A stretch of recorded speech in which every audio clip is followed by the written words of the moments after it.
Economic condition.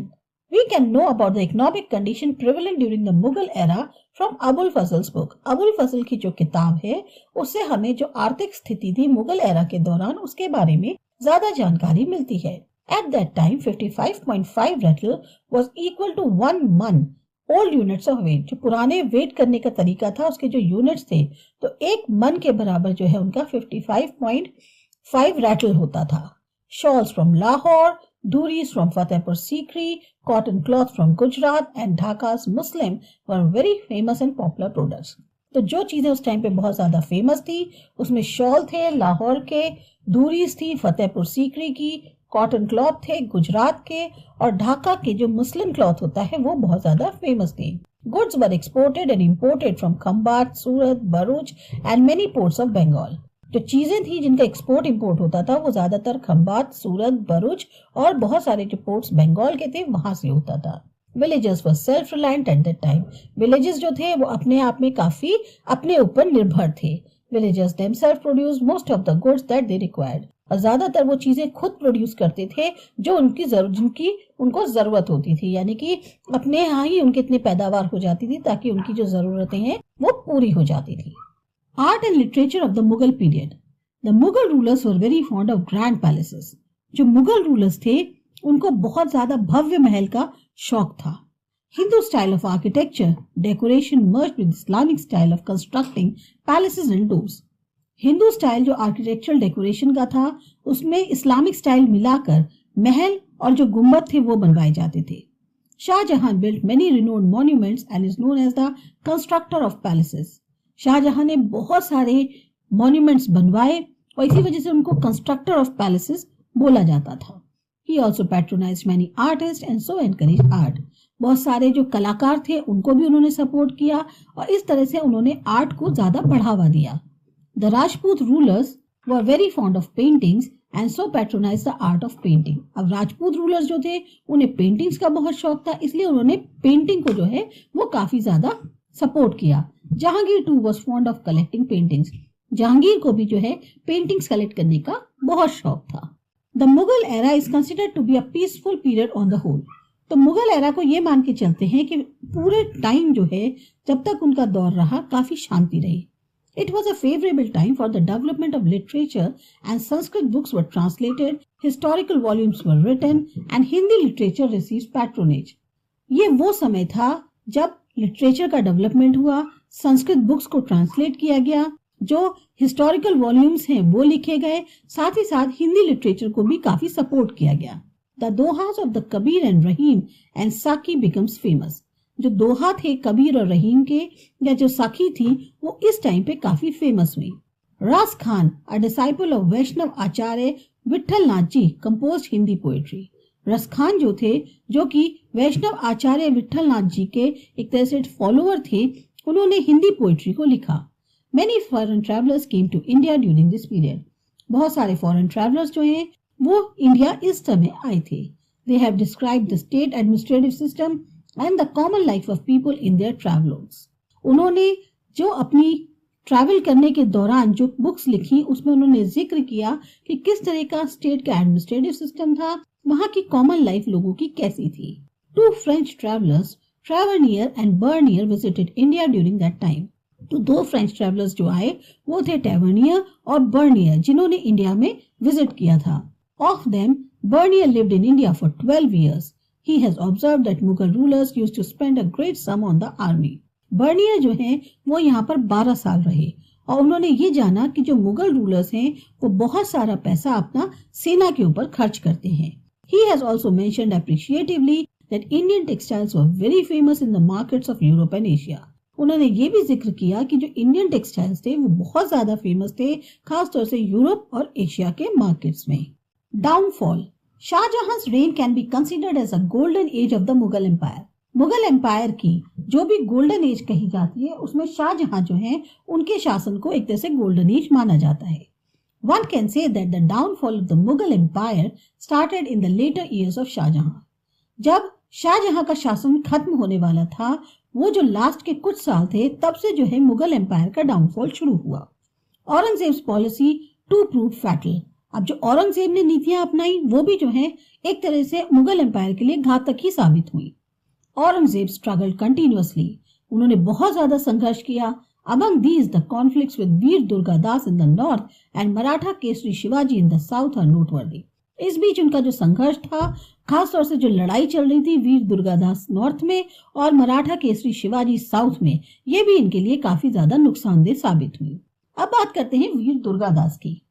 After the demise of the king of Jodhpur, his queen and her son were under the threat of the Mughal rulers। जब जोधपुर के राजा की death हो गई तो उनकी जो रानी थी और उनका जो बेटा था, उन सबको जो है एक तरह से मुगल रूलर्स की धमकी मिलती थी।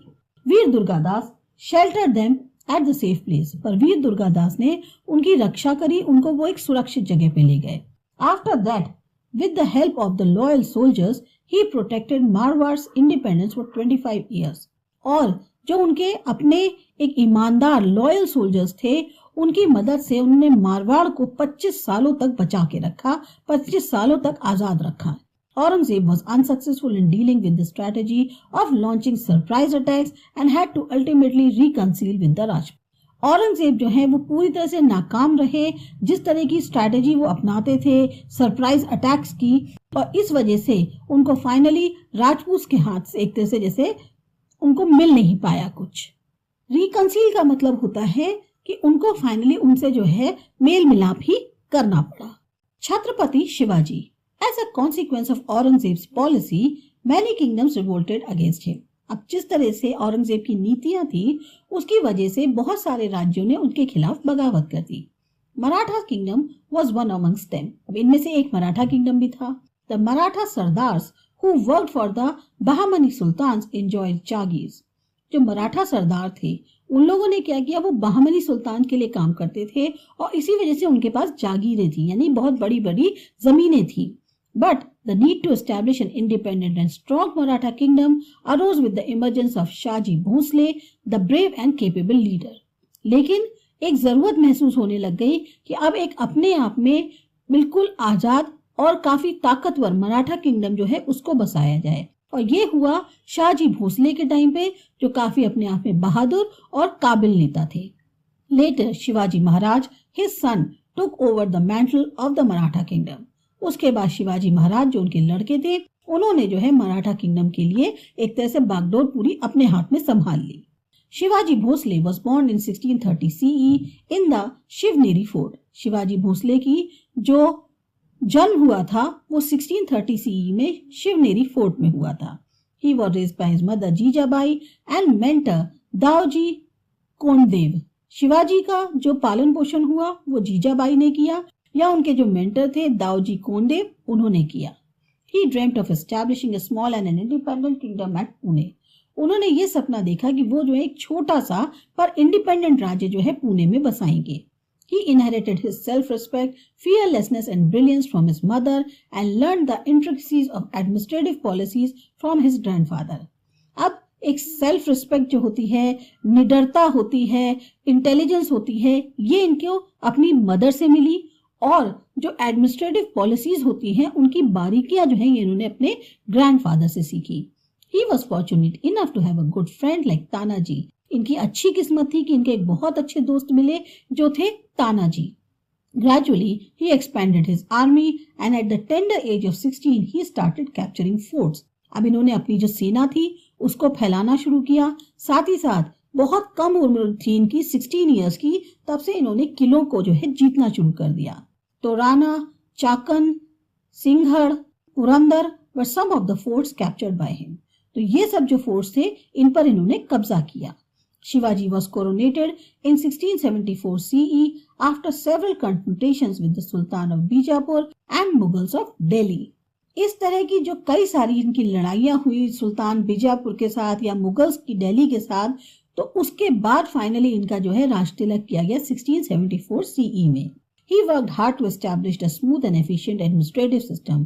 बहुत ज्यादा इन्होंने मेहनत करी कि एक बहुत ही अच्छे तरीके से और काबिल तरीके से एडमिनिस्ट्रेटिव सिस्टम को चलाया जा सके। He formed a cabinet of 8 ministers for the proper administration of the state। और इनका जो कैबिनेट था उसमें लगभग 8 मंत्री थे, ताकि जो स्टेट का एडमिनिस्ट्रेशन है वो सही तरीके से चल सके। End of Mughal rule. The Mughal army was tired of waging war against the Marathas in the south for 25 long years. अब मुगल आर्मी जो थी वो भी थक चुकी थी, बार बार 25 साल से लगातार जो है मराठास के खिलाफ लड़ रही थी. At last Aurangzeb decided to retreat towards the north. Finally Aurangzeb ने डिसाइड किया कि वो जो है वापस नॉर्थ की तरफ मूव कर जाएंगे. He had also become old by that time. अब तक वो बुढ़े भी हो चुके थे. After his demise, the decline of the Mughal Empire began. अब जब उनकी डेथ हो गई उसके बाद से मुगल एम्पायर का एक तरह से डाउनफॉल शुरू हो गया. Struggle for the throne broke out. राजगद्दी के लिए अब लड़ाइयां शुरू हो गई. There was no capable ruler who could keep everybody together. कोई भी ऐसा राजा नहीं बैठ पा रहा था जो सबको साथ लेकर चल सके. Aurangzeb's narrow minded policies were responsible for the end of the Mughal empire. और औरंगजेब की ये जो एक नीतियां थी वो ऐसी नहीं थी कि खुले विचारों वाली हो, जिस वजह से मुगल एम्पायर का खास तौर से डाउनफॉल हुआ. The Mughal Empire, which was established in 1526 CE, started declining from 1707 CE. और जब मुगल एम्पायर का स्टैब्लिशमेंट हुआ था उस समय था 1526 CE, लेकिन इसका जो पतन स्टार्ट हुआ वो 1707 CE से हुआ. The empire set up by Babur extended over most of India in Aurangzeb's time and during his reign itself started declining. कहने को बाबर की जो एक बनाई हुई सल्तनत थी उसका विस्तार जो है सबसे ज्यादा औरंगजेब के जमाने में हुआ, लेकिन उन्हीं के ही जमाने में वो खत्म भी होने लग गई. तो ये था हमारा चैप्टर.